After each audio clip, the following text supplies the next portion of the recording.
Croeso i'r trydydd yn ein cyfres o nosweithiau Gymunedol. A heno, wrth gwrs, mae'r ffocws ar Porthmadog, neu Port. Ac yn ymuno â mi, mae'r bardd a'r nofelydd Lle-CHI Madogs, a'r cerddor a'r cynhyrchydd radio Dylan Meirion Roberts. Wel, gyfynwyd i chi'ch dau i weithio efo'ch gilydd i greu trac fydda'n adlewyrchu hanes Port, a bydd cyfle i ni glywed mwy am y broses yna nes ymlaen. Ond yn gyntaf, mae'n siŵr, yn deg i ni ofyn am eich cysylltiadau hefo dre Porthmadog. Yn ei cychwyn efo chdi Dol yn gyntaf. Wel, yn wreiddiol, o'n i'n enedigol o Penrhyn Deudraeth just lawr lôn, ond mam o Porthmadog o wreiddiol, a nath ni symud yna pryd o'n rhyw 6 oed, a fanna nes i gael ei magu tan symud o'n rhyw 19 oed. Felly, Hogyn Port swn i'n gael yn hyn, snad dwi'n Penrhyn, wedyn na i fynd o'i Hogyn Penrhyn ydw i. Porthmadog dwi'n cyfrif yn hyn fel yn enedigol, lle. Felly, di gael ei magu yna, swn i wrth y modd cael symud nôl yna un diwrnod i Porthmadog neu Borthegest, i ddweud y gwir. Na ni. Lle wrth gwrs un o Lanffestiniog wyt ti, ond efo cyfenw, mae'n ddrwg i ni, fel Madogs. Os gyn ti gysylltiad efo'r William Madogs enwog nath godi'r cob a helpu creu y dre? Dwi'n siŵr bod yna'n rwla, sef yn ormod i ddigwyddiad i beidio, dwi'n meddwl, ond dwi'n mynd un am helacha, felly dwi'n mynd i roed ymhen ar y bloc heno a dweud bod yna, rhag ofn i rywun. Ffeindio allan fod fi dweud clwydda mawr. Ond fel dyn ni am glywed nes ymlaen, mae twf Porthmadog yn hynod ddibynnol ar dwf y fasnach Lechi o ardal Llanffestiniog a Blaena, felly mae'n addas iawn, dwi'n meddwl, cael chi'ch dau yn cydweithio ar y prosiect yma.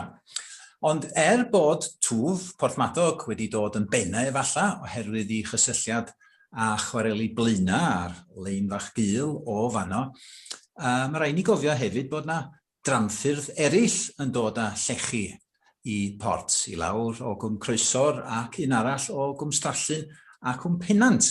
A dilyn darna o'r dramffordd honno nes i heddiw ar yn Nhaith.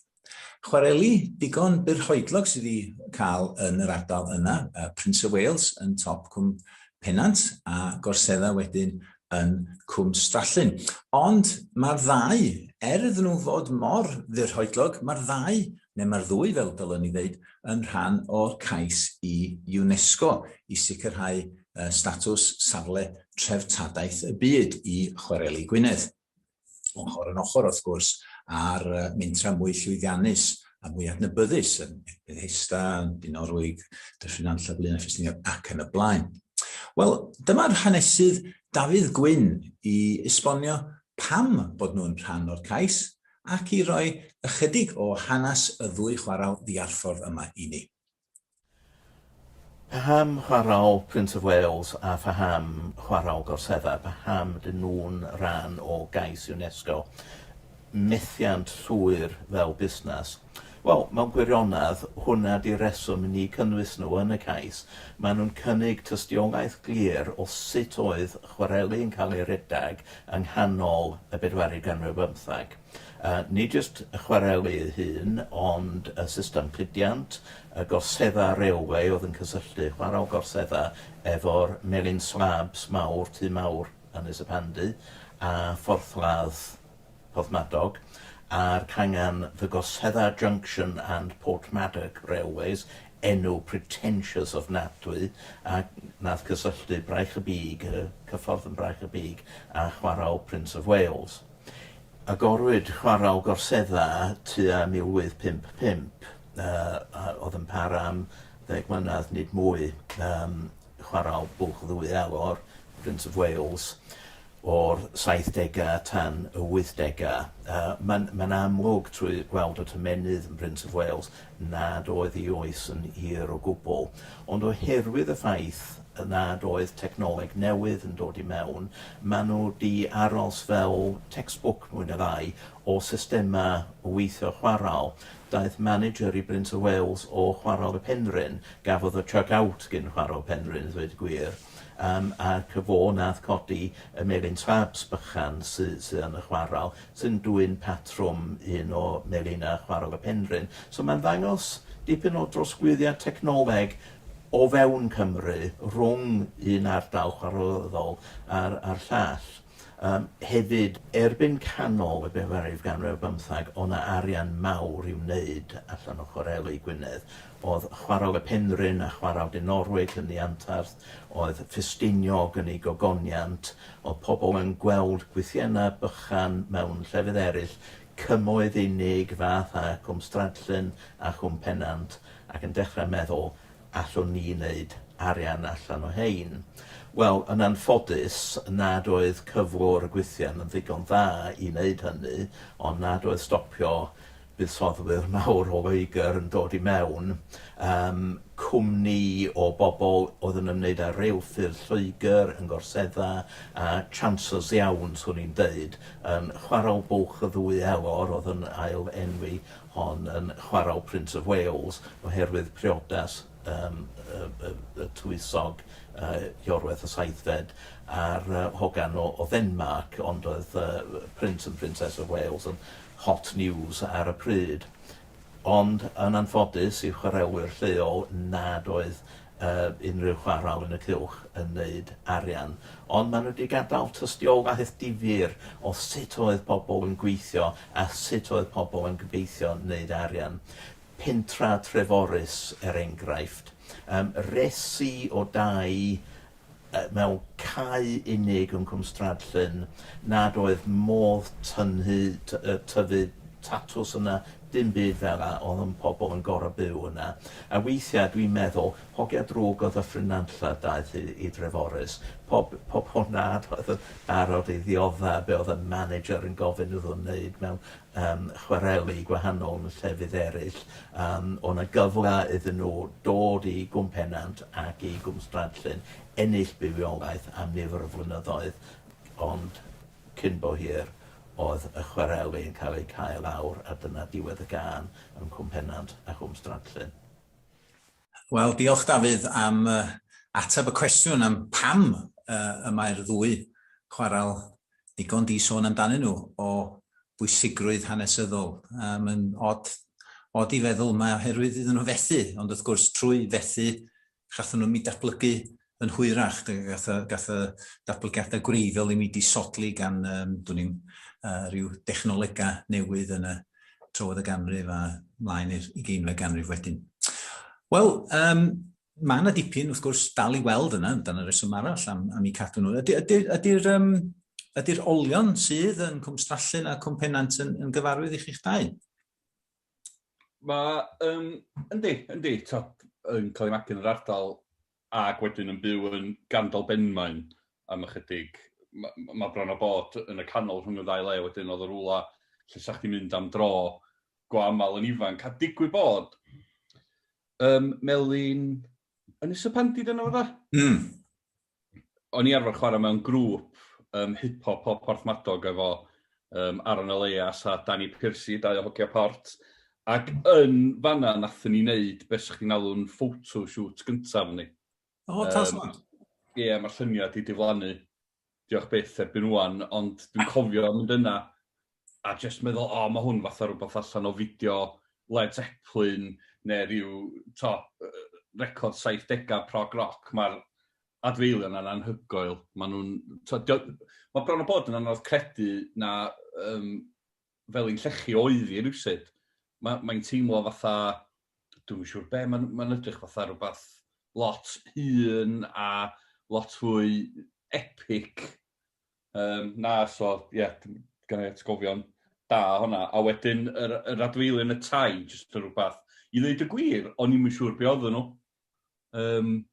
Dwi jyst yn cofio bod yna'n dro a gweld y rhes, mae'n meddwl, lle rhyfedd I gael stryd. Wel, be bynnag ddim stryd, ond rhes o dai, lle. Mae'n lle. Mae'n lle difyr, mae'n lle anhygoel, dyn ni British yn sefyll na gweld yr bryniau mawr yma o amgylch chi ac briliant. Ewch yna. Ie, wyt ti wedi bod na, Llio? Na fo, rioed, ond ni jyst yn dweud, mae o ochr arall i port i fi, felly, o'n i'n mentro gweith mor bell yna. O, na fo, gobeithio bydd y disgrifiadau yma'n dy hydod i eisiau fynd draw. Mae ynys y pandi, fel mae Dyl yn dweud, yn anhygol. Rhyw lle tri llawr mae'n edrych, rhyw fath o gadeirlan o beth bron a bod. A dwi'n beth sydd fwy anhygol i faint o'n i'r ffaith maen nhw wedi cynllunio lle mowr yma, oedd y mond ar waith am tua 10 mlynedd cyn i lle gael lawr. Mae'n debyg after rhyw oes fer wedyn fel neuadd i'r gymuned cyn iddo cael ei etifeddu fel lle i photoshoots i gyn Dyl ei ffrindiau lle. Ond mae'r pentra Treforys, hynny oedd nhw wedi cynllunio, oedd gynnu nhw syniadau mawr yn doedd. Mae rhywun yn edmygu uchelgais nhw, ond yn amlwg oedd yna ddim digon o gerig yn dod allan o'r ddaear i gyfiawnhau y fath fentar, ac yn ben dim oedd y tai wedi adfeilio, mae'r ynys melyn, ynys y pandi yn wag, a dim ond y dramffordd sydd ar ôl. Ac mae yna wal, ar un rhan o'r dramffordd, mae yna wal grom sydd yn fatha pwyso allan dros y trac mwyn amddiffyn y trac rhag y tomenydd enfawr uwch ben, ond wrth gwrs y tomenydd byth mor enfawr fel ag i fygwth y trac. Ond dyna ddigon o sôn am y ddwy chwaral. Gadewch i ni droi yn ôl rwan at Porthmadog. Achos wrth gwrs mae'n bwysig i ni gofio wrth drafod yr etifeddiaeth chwarelyddol, wrth drafod y diwydiant, nid chwareli yn unig sydd gyda ni dan sylw, ond hefyd y system y cludiant fel y dramffordd oedd yn cario Lle-CHI lawr o Gorsedda a Prince of Wales i Port, ac wrth gwrs y porthladdodd oedd yn allforio y cynnyrch i bedwar ban byd fel yn achos Porthmadog. Wel, dyma Dafydd Gwyn yn ei ôl i roi chydig o hanes Port i ni. Mae'n gymaint o borthladdoedd bychan ar hyd arfordir Cymru, ond yn y marn i Porthmadog ydy un o'r mwyaf diddorol. Nad oedd dim byd yna, wrth gwrs, cyn dyfodiad William Alexander Maddox i'r cylch, wellianwr mawr o Boston, Lincolnshire, oedd yn gobeithio newid y tirlun yn gyfan gwbl o gwmpas i dŷ yn Rhemadog. Oedd yn fethdawr yn y diwedd, ond nath o symud gwely yr afon Glyn i greu trwy damwain porthladd newydd. Erbyn tua 1826, oedd Lle-CHI o Ffestiniog yn cael ei allforio trwy Porthmadog. O fewn y 10 mlynedd nesaf, gosodwyd rheilffordd sydd o'r chwaral i'r porthladd, a dechreuodd pentra bychan Ynys y Tywyn, Porthmadog ymhellach, tyfu o gwmpas y porthladd. Hefyd, wrth gwrs, oedd yn ganolfan i bobl oedd yn adeiladu llongau bychan, schooners oedd yn mynd yn lythrenol i bedwar ban y byd. Dwi wrth y modd efo straeon am forwyr Porthmadog yn llefydd fatha Pernambuco yn cael gwasanaeth bore dydd Sul ar ei llong bach. Oedd pawb arall yn diodda hangover mawr ar ôl mynd ar y lush yn y bars yn Noson cynt. Oedd Porthmadog yn dal i ddibynnu ar llongau hwylio tan y Rhyfel Byd Cyntaf, ond wrth gwrs yn 1914 eithon ni i'r ryfela yn erbyn prif farchnad chwareli Ffestiniog. So dyna nid cweit diwedd y stori. O'na llong yn dod i Porthmadog 1946, ond hynny oedd diwedd stori hir o allforio Lle-CHI trwy Porthmadog. Wel, dyna flas cryno ar hanes Porthmadog yn fanna gyn Dr Dafydd Gwyn. Daith ei, faint o hanes Port a faint o hanes y chwaral oedd chi'ch dau yn cael estalwm yn yr ysgol lle oedd cael eich magu? Llio? Ie, dwi'n cofio mynd ar amball i drip ysgol lawr i Port. Nathon ni fynd i'r Amgueddfa Forwrol pan oeddwn ni'n iau. A dwi'n meddwl bod ni wedi cael un trip yn dringo Moel y Gest hefyd, sydd bach yn random, yn dod o Blaenau yn ganol mynyddoedd a mynd lawr i Port i ddringo mynydd. Ond na, oedd o'n berthynas eitha agos, achos wrth astudio am yr chwareli adra yn Blaenau a Llanfestiniog. rhaid i ni wrth gwrs ddysgu am sut oedd y Lle-CHI wedyn yn mynd allan i'r byd. Felly oedden ni yn dysgu bob dim am yr rheilffordd, ac oedd yn werthfawr iawn i fi. Mae'n tŷ ni'n bacio ar y rheilffordd, a pan ti'n edrych lawr y dyffryn, ti'n gallu gweld holl ffordd o Blaena lawr i Port. Felly oedd o mor bwysig i ni dysgu am y berthynas na. A wedyn, wrth gwrs, oedden ni'n cael addysg chydig bach llai ffurfiol wrth fynd i cob records, efo mam a dad, a jyst cael chydig bach mwy o addysgu sydd wedi fod chydig bach mwy streetwise. Dwi wastad wedi meddwl a bobl Port fel chydig bach mwy o townies na ni yn Blaena. So, da ni dysgu ffyrdd nhw wedyn. So, ie, drwy mywyd, dwi wedi cael lot o addysg dra gwahanol wrth fynd lawr i Porthmadog. Dyl? Wel, yn ddigon rhyfedd, dwi'n cofio gymaint o hynna o sôn am hanes Blaena o fewn beth ni'n dysgu yn Porthmadog, oherwydd oedd o i gyd wedi cael ei ganolbwyntio ar Maddox ac ar y cob, a wedyn wrth gwrs yr porthladd ei hun, lle. Dwi'n gwybod pam y teimlo da ni'n cael rhywsyd yn cael ei magu oedd bod ni yn Port oedd dielwa erioed o'r cysylltiad rhwng y ddau dre, lle. Dwi'n ni'n os mae hynna oherwydd twristiaeth dyddiau yma, bod allan mae Port, mae yna rhyw deimlad fel mae yna fwy o arian o fewn y dre, lle, a dwi'n gos mynd a wir dyddiau yma. Ond oedd chdi wastad dan y syniad bod bobl Blaena oedd di gweithio yn y chwareli, di gweithio yn galad, a wedyn bobl Port oedd di manteisio hynna rhywsyd. Bellach na hynna, dwi wedi dysgu fwy ers gadael ysgol i ddeud y gwir gan un o'n ffrindiau Carwyn Jones o Port Cymru Bills neu y dyn gwyllt fel sa'n ein nabod o. Mae o'n ymddiddori yn fawr yn y pwnc ac dros ambell i beint dyn ni'n cael hanesion yr llongau gwahanol, yr iflin neu'r llong bwding, dwi'n meddwl oedd yn cael ei nabod fel hwnna oedd yr morwyr eisiau fynd ar oherwydd oedd nhw'n cael bwyd da a pethau bach fel la. So ie, dwi'n gwybod ella ddim i sy'n cofio'n iawn, ond dwi'n cofio clywed lot o sôn am y chwareli hunan yn ysgol blaw am ryw drip i Llechwedd. Diddorol bod y syniad yma bod cael ein hawdd oedd bobl Port, achos wrth gwrs oedd bywyd ar long yn gallu bod yn fwy peryglus hyd yn o'n gwaith mewn chwarel. Dwi'n meddwl mae'r y cyfraddau marwolaeth ar longa yn waith hyd yn oed na mewn chwarel.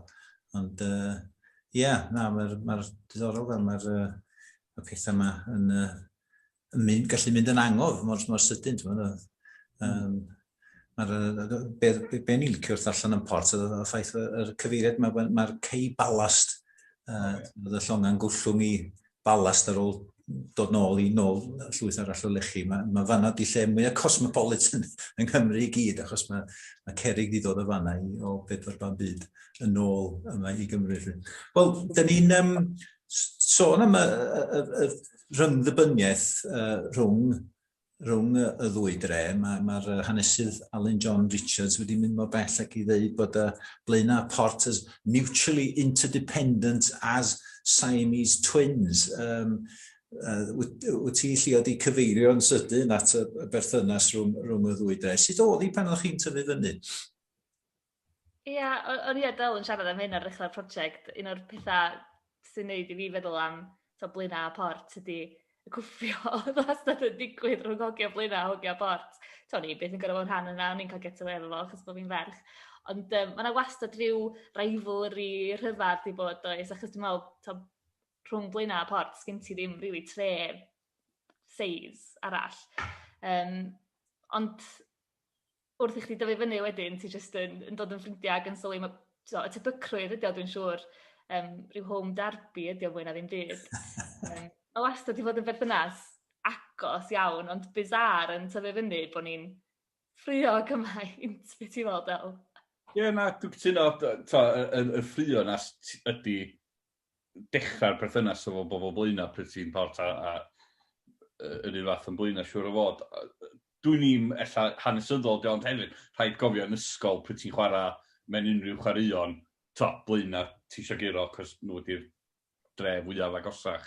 Felly ella mae'n ychydig yn ymwneud dod o fanna hefyd, yr syniad o tafarndau a bobl yn mynd a dod a diwan nos yn y bus stop, o'na wastad ffrio, Ond tyfu allan o hynna mae pawb i weld. Ac ti'n diweddu fyny'n ffrindiau efo bobl Blaena trwy'r adag ta i fi rei am profiadau gorau efo cerddor oedd chwarae'n Blaenau Ffestiniog, chwarae efo'r bandiau efo Blaena Anweledig, Estela ar y pryd. Oedd yna gyngerdd arfer bod yna flynyddol, beth enw fod dod? Ond oedd BBC yn neud o bob ha yn y maes parcio reit yn ganol Blaena.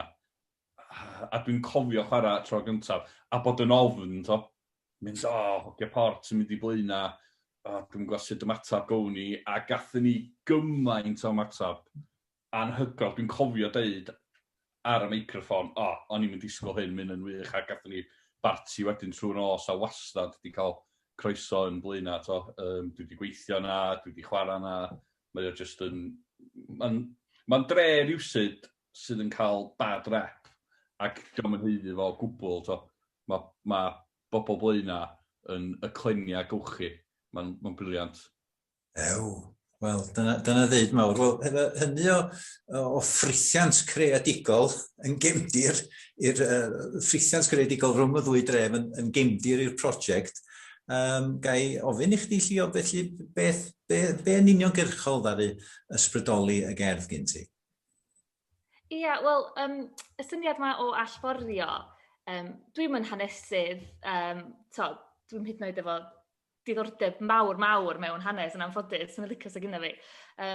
Felly, o'n eisiau rhyw adlewyrchu allforio'r Lle-CHI efo pobl yn gadael y trefi yma lle. Felly, achos dwi'n meddwl mae Del di sôn am hyn o'n, ond mae yna debygrwydd yn Blaena a Port, dwi'n meddwl, lle pan ti'n deud bod chdi o Blaena neu Port, mae bobl yn meddwl bod o'n le rough weithiau, neu yn le ddim mor llewyrchus ag oedd o unwaith, neu dwi'n gwybod, mae yna rhyw edrych lawr dy drwy'n, dwi'n meddwl weithiau ar Blaena a Port. Felly, o'n eisiau rhyw fath o adlewyrchu'r profiad yna, o fod yn ifanc, yn tyfu fyny, eisiau gadael, a rhyw atseinio wedyn y profiad o fod yn ifanc ac eisiau ffoi i'r môr, a'r freuddwyd fawr yma o fynd i ffwr ar fwrdd llong. Ond wedyn wastad yn teimlo bod yr llefydd yma'n tynnu chdi nôl, ac wrth i ti dyfu fyny, ti'n ffeindio rhyw werthfawrogiad mawr am dy dre a dy gartra, lle ella bod chdi ddim di profi fel pan oedd ti'n iau, ond mae yna wastad rhywbeth wedyn yn dydynnu di nôl. Lle dyna o'n eisiau rhyw fath o bortreadu yn y gerdd.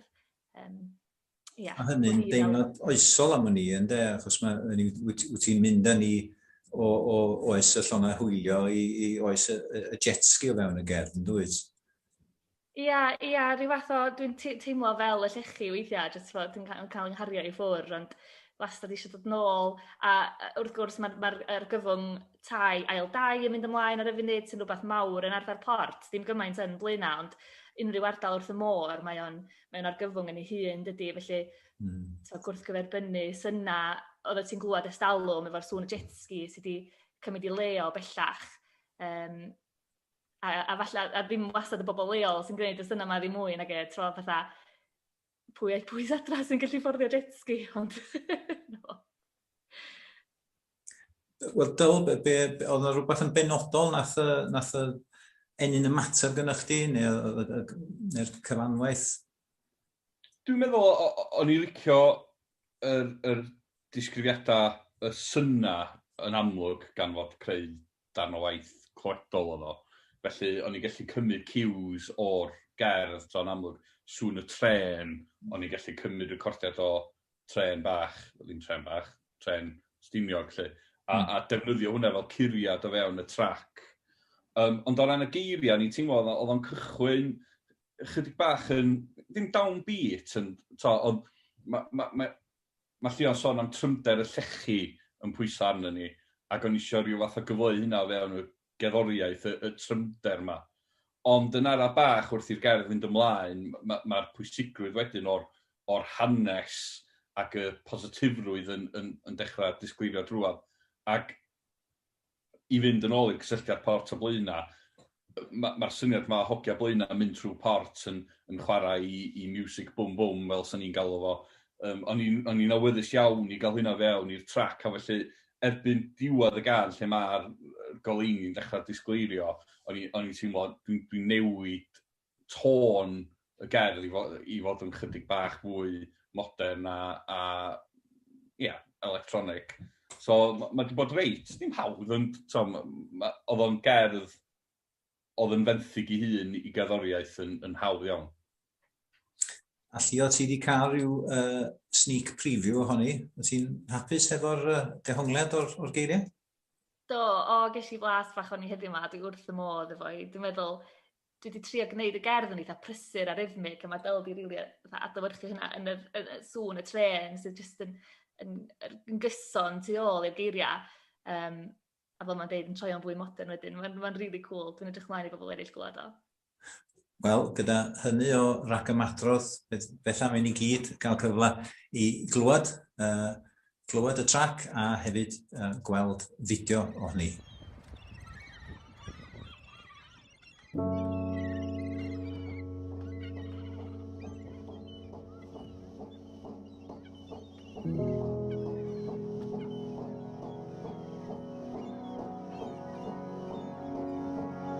Granda nasti, dagfe glywi sŵn y mwg a'r traciau, yr arteri sy'n cario cerig o siambrau fy nghalon i flaenau fy modiau, i'r harbwr, i'r dŵr oedd ar ei anterth yn cludo 116,000 o dinelli o lechi i'r byd. Nawr mae'r cychod yn fyd, ond mae'r jetskis yn dal i rwnian fel cacwn y coed. Awn am dro, awn ar droed i gesail y wlad, ble mae'r tonau neu'n goglais ac mae chwys yn casglu ar foliau dynion canol oed. Be ni llais i o werthu fy hun, be nes i golli, dwi'n teimlo fel mod i dan 116,000 o dinelli.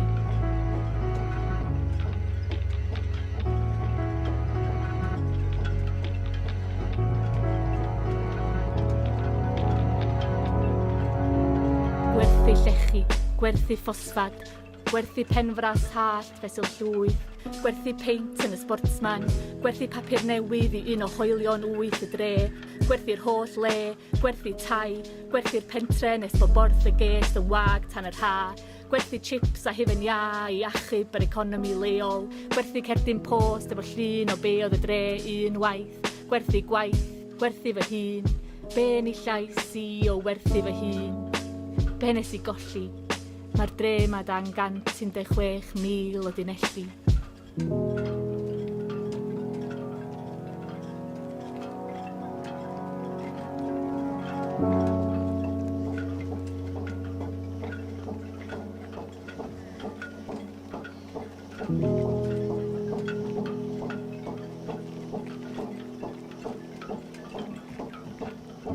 Dringa foel y gest i gael di hangfa o'r dorf, a steddaf ar y copa gyferbyn a bachgen sydd prin yn ddyn a aeth i'r môr, a gwyliau fef yn edrych i lawr ar ei gartref, ar ei olygfa olaf un cyn gadael yr harbwr a gwneud enw iddo'i hun ar fwr llong, a dwi yma heddiw oherwydd pob saith, a phob un ar oedd o bwyth mewn hwyl a chodi masg, a phob gof, a phob un a galedodd groen ei law ar y cob. Be ni llais i o werthu fy hun, be nes i golli, ac maen nhw werth mwy na 116,000 o dinelli. Dyn oethaf, a sefyll yn y môr sydd mor oer fy mod i'n colli fy llais, ac mae'r tonnau yn goglais fy nghyseiliau ac yn gadael llinellau o halen ar fy nghoen. Ceisiaf sychu yn yr haul ar awel, dwi'n teimlo fel penfras hallt ar y tywod, a dwi'n clywed fy ngwaed yn pwffian o siambrau fy nghalon i wyniau fy modiau. 116,000 o dinelli, 116,000 o dinelli. Mae'r haul yn creu traciau rheilffordd yr holl ffordd o'r harbwr i'r gorwel ac yn ôl. Dwi'n sefyll ar domen o 116,000 o dinelli.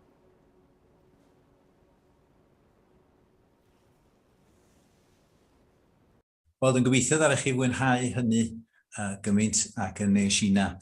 Mi fydd y trac yn y gyfle i glywed y trac eto ar Radio Cymru cyn bo hir ac i weld y fideo ar ysbrydol. Yn y cyflwyniad nesaf, nos yfory, Blaen a Ffestiniog, fydd gynnon ni dan sylw, a Guy Toms fydd yn ymuno â ni i sôn am ei waith gomisiwn ynta i'r prosiect yma. Ond hyn yma, ar noson port, gai ddirwyn pethau i ben drwy ddiolch y galon i Llio a Dyl am ei gwaith ac am gadw cwmni i mi hyn yma ac a datgan rhywfaint o gefndir y gerdd i ni gyd. Diolch hefyd i'n noddwyr ni, Cyngor Sir Gwynedd, y Cronfa Dreftadaeth y Loteri, Llenyddiaeth Cymru, Amgueddfa Cymru a Bardd Cenedlaethol Cymru. Ond yn fwy na dim, diolch eich eitha am wrando ac am wylio. Nos dawch.